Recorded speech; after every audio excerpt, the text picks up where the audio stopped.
como violento?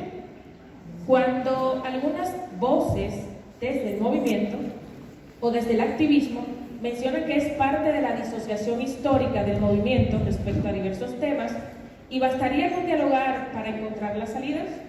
¿Podrías elaborar más al respecto? Con mucho gusto. Primero que nada, muchas gracias por la invitación, por este espacio maravilloso e histórico y por compartirlo con cada una de ustedes. La respuesta corta es que el movimiento, TERF es trans excluyente, feminismo trans excluyente, y desde mi punto de vista sí es violento y no se puede dialogar. Voy a dar mis respuestas. ¿Por qué? Primero que nada, es violento porque es anticientífico, es antiderechos humanos y es antifeminista. Es anticientífico porque, como hemos mencionado en las diferentes mesas, lo acaba de decir Dana, tiende a ser esencialista. Considera que el sexo es un lugar de origen y destino del cual no nos podemos mover.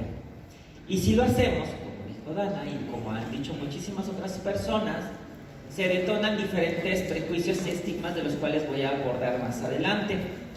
Pero lo que yo quiero ahorita mencionar cuando digo que es anticientífico, y justamente me gustaba mucho escuchar a Dana cuando hablaba de que tenemos que cambiar las estructuras, es incorporar un concepto que es el cisexismo, que complementa la dinámica de la transfobia, pero que nos permite entender toda la cadena de violencias que atravesamos o padecemos las poblaciones trans a lo largo de una trayectoria de vida trans. Entonces, ¿qué es el cisexismo? Pues esta ideología, sistema de creencias que asume que las personas con vida trans somos menos naturales, menos verdaderas, menos legítimas, menos auténticas que las personas que no son trans. Es decir, las personas cisgénero para los cuates cis. Entonces, el cisexismo es importante diferenciarlo de la transfobia por varias razones. Uno, porque vaciamos de significado conceptos que son herramientas políticas muy potentes y también teóricas. El cisexismo es es esa estructura de violencias que a veces no vemos. Yo la he definido así con una frase que es: no me odias, pero tampoco me miras como tú igual. Un ejemplo de cisexismo es cuando nos malgenerizan. Ya se expuso en la mesa 1. Cuando alguien con intención te dice el señor a pesar de que te ve vestida de mujer, cuando tú reclamas, ¿no?, y dices transfobia, la gente dice: es que yo no te estoy odiando. Es cisexismo, ¿sí? Cuando escuchamos el caso de esta Tabata, que decía: es que a mí me escupió el de Uber, es transfobia. Hay un acto de violencia irracional, de un odio irracional. No estoy diciendo que una cosa sea menos o más importante que la otra, sino que son parte de un sistema, de una estructura que violentan, terminan legitimando la exclusión de las poblaciones trans. Y estas características hacen de los discursos trans excluyentes que sea anticientífico. Un ejemplo concreto, en la mañana nos lo mencionaban cuando en Estados Unidos estos movimientos trans excluyentes se han aliado, y lo denunciábamos Erika López, que aquí está también en un escrito que hicimos hace varios años, hace como 3 años, que ya anticipábamos que se iban a aliar con grupos conservadores, y en Estados Unidos ya sucedió. No solamente hay 20 estados, si mal no recuerdo, con leyes antitrans en Estados Unidos, sino que inclusive recientemente ya están yendo en contra, ya fueron en contra del aborto, y ahora van en contra de las lesbomaternidades, de las mujeres cis, porque ya lograron el primer objetivo e incluyeron a las infancias trans, que voy a tocarlo. Este es un tema que dijo Dana. Es antiderecho porque niega y la dignidad de los derechos humanos de las personas trans. Y cuando ya niegas estos derechos, entra el otro elemento que yo decía, que es la transfobia, dentro de contextos cisexistas. Y una de las maneras en que niegan los derechos de las personas trans, los discursos trans excluyentes o los movimientos feministas trans excluyentes, las mujeres trans hemos sido ese chivo expiatorio. Y no es nuevo, viene desde los 70s. ¿Por qué es antiderecho?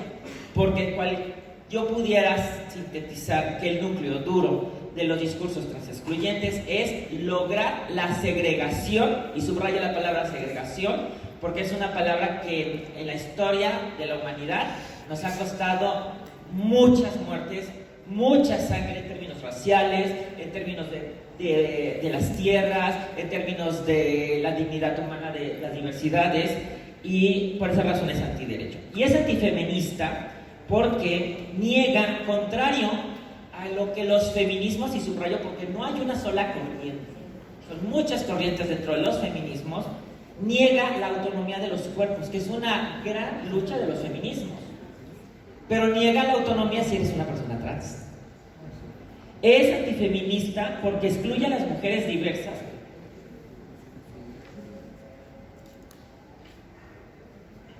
del concepto de ser mujer. Y eso es un elemento muy fuerte de violencia, porque nos arrebata a las mujeres trans o a las personas trans que nos habitamos dentro del espectro de lo femenino, ¿no? Inclusive personas no binarias, transfemeninas, que podamos habitar ese espectro de feminidad y que no podamos ser sujetas políticas. Nos dicen, una frase de ellas es: cada quien sus luchas. En México decimos cada chango a su meta, a su mecate. A su mecate. Es que yo estoy pensando en otra cosa.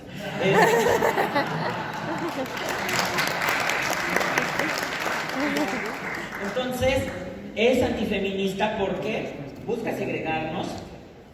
Y este feminismo lo van a identificar porque se autodenomina abolicionista.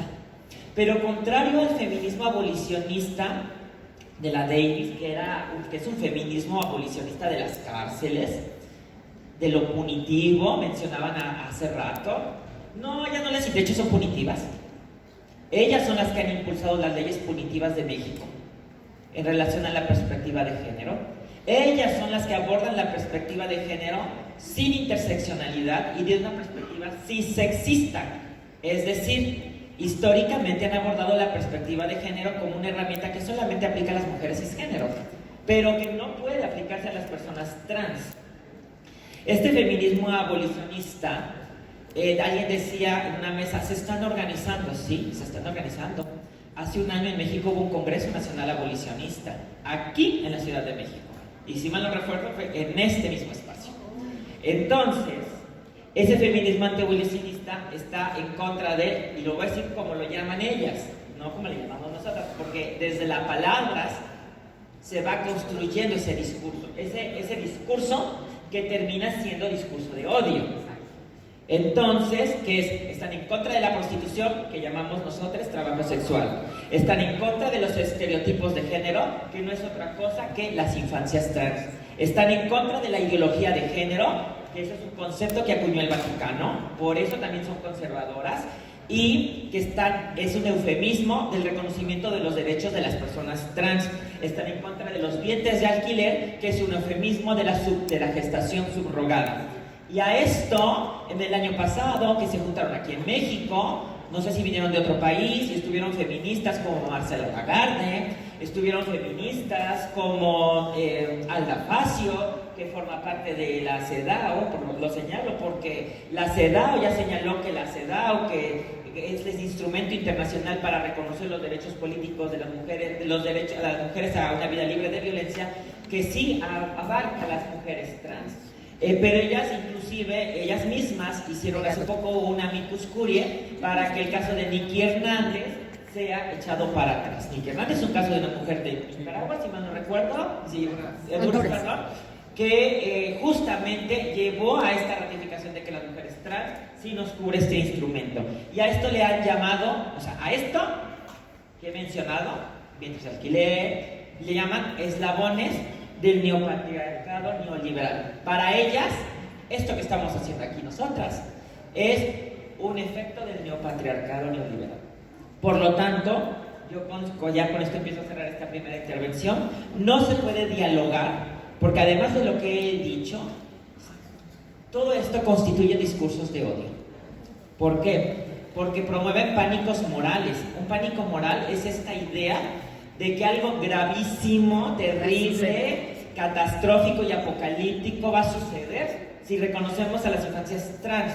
Si a las personas trans les permites que puedan cambiar su nombre por un trámite gratuito, rápido y administrativo, sin una autoridad de por medio que nos valide, y por lo tanto generan chivos expiatorios. Hay un chivo expiatorio por el cual cae el discurso. Puede ser un candidato en particular, como ya mencionaron, pero en su generalidad, por lo menos yo estoy identificando en América Latina, por lo menos en México, que ese chivo expiatorio fomenta estigmas, prejuicios como el lobby queer, la inquisición, la pedofilia, pero sobre todo algo que a mí me preocupa mucho, que lo empezamos a denunciar desde 2015, si no un poquito más antes, lo que llaman ellas el borrado de mujeres. De hecho, se han organizado tanto que las páginas que anteriormente tenían de 500 personas, 200 personas, ya tienen miles. El borrado de mujeres. El borrado de mujeres busca justamente que el chivo expiatorio somos las personas trans, pero en particular la estrategia de este discurso de odio se ha enfocado en las infancias trans y en las mujeres trans. En Estados Unidos, como ya avanzaron, se están pasando con las mujeres cis lesbianas, que son aliadas